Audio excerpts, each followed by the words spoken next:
maybe शायद the problem is not just the financial wealth, the problem is also the values that he has imbibed from the people of his class, from the environment that he lives in.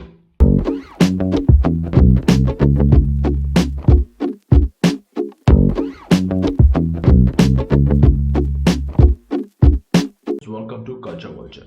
आज हम बात करने वाले हैं ramen बहारनी की film the white tiger के बारे में, जो अरविंद अडिगा की नॉवल द वाइट टाइगर पे बेस्ड है।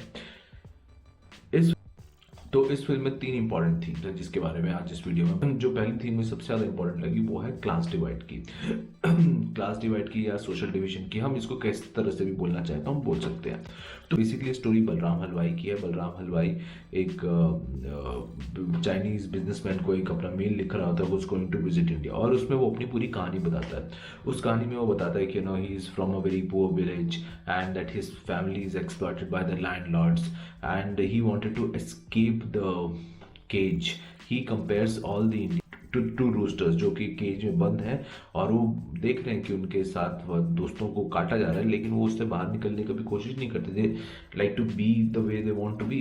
एंड सिमिलरली उसकी फैमिली जो है, they want him to get married and he thinks कि यार अगर वो इसमें फंसा रह जाएगा तो वो लाइफ में आप आगे कैसे आएगा, मोबाइल कैसे होगा। तो बेसिकली बहुत इंपॉर्टेंट चीज़ के बारे में बात किया गया इस बार। यार सोशल मोबिलिटी इसलिए पॉसिबल नहीं होती because one of the reason is their cultural values, is the values they get from the family and the environment around them. खैर उसके बारे में बाद में बात करेंगे। तो पहले इस फिल्म में दिखाया कि बहुत ही तगड़ा एक आपको सोशल डिवीजन दिखाया कि एक तो लैंडलॉर्ड है जो बहुत ही आराम से रहते हैं, उनके बच्चे लंदन अमेरिका में पढ़ते हैं, और एक कुछ इस तरह के लोग हैं जिनको अपने फैमिली का डेट पे करने के लिए किसी के यहाँ मजबूरन काम करना पड़ता है। तो अब आप ये देखेंगे फिर when he becomes the driver of the same landlord son Ashok and Pinky Ashok played by Rajkummar Rao and Pinky played by Priyanka Chopra. I think इस रोल में प्रियंका चोपड़ा ने आज इतनी नेचुरल मुझे प्रियंका चोपड़ा कभी किसी फिल्म में नहीं लगी, to be very honest, and she played her role really well, and so did Adarsh Gaurav, and Rajkumar Rao was also okay. सो और इट ऑल्सो टेल्स कि उन लोगों को वैल्यूज़ कैसी मिलती हैं।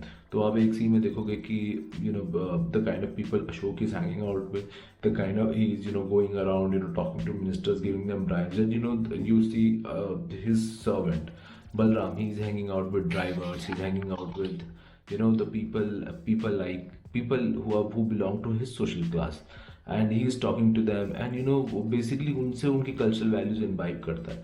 तो उस फिल्म में बहुत इंपॉर्टेंट चीज़ दिखाई है कि कैसे आपकी सोशल क्लास के साथ आपकी कल्चरल वैल्यूज भी वैसी आती हैं, and that keeps you where you are. आपने कई सीन में देखा होगा कि वो इससे एस्केप करने की कोशिश करता है, तो he separates himself from the other driver, he separates himself from the things that the other drivers are doing, and he create a different self all together.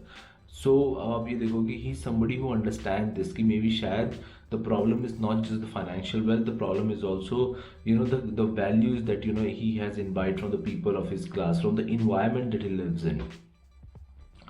सो उसी के ऊपर मैं दूसरा पॉइंट में आता हूँ कि दूसरी सबसे इंपॉर्टेंट चीज़ है कल्चरल कैपिटल। कल्चरल कैपिटल मैंने इसके बारे में एक वीडियो में बनाया था क्रिंज के बारे में कि how important is cultural capital. तो कल्चरल कैपिटल के अगर आप बात करोगे कल्चरल कैपिटल क्या होता है, कल्चरल कैपिटल जैसे आपकी मैनरिज्म होती है, आपके एजुकेशन होती है, आपका बाकी चीज़ों में टेस्ट होता है, उसको हम कल्चरल कैपिटल बोलते हैं। तो आप ये देखोगे कि when he comes to the city he deliberately makes an attempt to learn from Ashok. So आप देखोगे कि कि वो ड्राइविंग कर रहा है, उसको ड्राइवर है, but then he is learning skills. What he learns from Rajkummar Rao apart from Ashok, from his boss, is basically these cultural values, कि वो काफ़ी सारी कल्चरल वैल्यूज़ उनसे इम्बाइब करता है, और वो उसी को when he becomes an entrepreneur later on in his life, it is these things that he uses to become what he becomes later on in his life.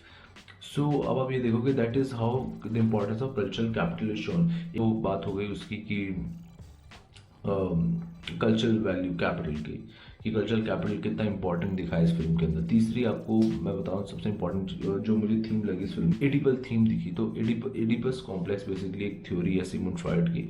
उसमें फ्रॉइड ये बताते हैं कि जब मेरा child is born he basically envies his father and he wants to be with his mother. उसको literally मत लीजिएगा, उसके और भी मतलब है, उसके बारे में हम किसी और वीडियो में जाएंगे। बट तो इसमें अगर आप देखेंगे ना कि जब हमारा जो बलराम हलवाई होता है वो जो शहर में आता है और वो देखता है पिंकी और अशोक को, तो वो उनको सबसे पहले अपना माई बाप बोलता है, आप मेरे माई बाप हो, आप मेरे माई बाप हो, उनको अपना माई बाप बोलता है। एंड उनको अपना माई बाप बोलता है और you know he treats them like his parents. Even तो पिंकी कई बार बोलती है कि you are not a child, you are a fucking old man, you can not be a child, don't be, अपनी लाइफ को इम्प्रूव करो, तुम ये क्या कर रहे हो, तुम एक हमारे लिए ऐसा सर्विट्यूड मत करो। बट वो तो सोचता है कि भाई उसको जो सिखाया होता है कि सोशल मोबिलिटी का सिर्फ एक यही रास्ता होता है। तो वो हमेशा जो भी कुछ सीखता है वो अशोक से सीखता है। वो उसे गाड़ी में जब वो गाड़ी चलाता है उनकी उसको बात करता है सीखता है, उसके मैनरिज्म सीखता है, जो कि उसको आगे जाके काफ़ी हेल्प करती भी है when he becomes a entrepreneur. So he learns everything from Ashok, but he at the same time also envies him, you know he envies his social class, social status, कि ये इतना रिच है। And you secretly also harbours a lot of hatred for Ashok. And एक scene में आपको ये भी दिखाया कि यू नो कि, और कई सीन्स में दिखाया कि यू नो कि he is down and he's looking up and he from the glass window he sees, you know, both Ashok and Pinky hugging. So he actually envies his kind of life, and he envies the thing he has and the people he has in his life, and one of those person is Pinky. So in car mein when you see that, you know, ki they both have anniversary and I think it's PC's birthday, तो he is driving और दूसरा वो drive कर रहा होता है। And then you know कि they start making out Ashok and Pinki, and he looks at them and you know he lust after, he starts lusting after Pinki. So एक एडिपस कॉम्प्लेक्स की थीम काफ़ी ज़्यादा इसमें प्रोमिनेंट आप फिल्म में दिखी है। तो बेसिकली इस फिल्म में आप देखोगे अगेन अगेन एम्फेसाइज किया कि कैसे कल्चरल वैल्यूज़ के साथ, कैसे आपकी फाइनेंशियल इकोनॉमिक स्टैंडिंग के साथ आपकी कल्चरल वैल्यूज़ आती हैं, और वो किस तरह से जो आपकी कल्चरल वैल्यूज़ हैं वो किस तरह से आपको सबसर्वेंट बना के रखती हैं। So that is what I really really want to say. Thanks for watching guys, bye bye.